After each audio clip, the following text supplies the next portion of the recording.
சூட்டும் பூவுக்காக நெடுங்கூந்தலாடுது, நீ வைக்கும் பொட்டுக்காக நடுநெத்தில் வாடுது. ஆத்தாடி ஒன்னத்தானே உயிர் நாடி தேடுது, காவேரி எங்கே போகும் கடல் வந்து கூடுது.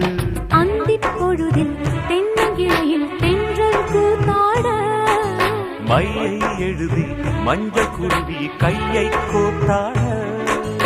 அடங்காத ஆசை கொண்டு நானும் போராட,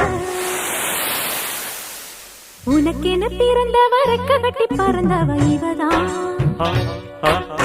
என விட உனக்கிங்கு மனசுக்கு பிடிச்சவ எவதான். ஊரையெல்லாம் இவதானே கூவி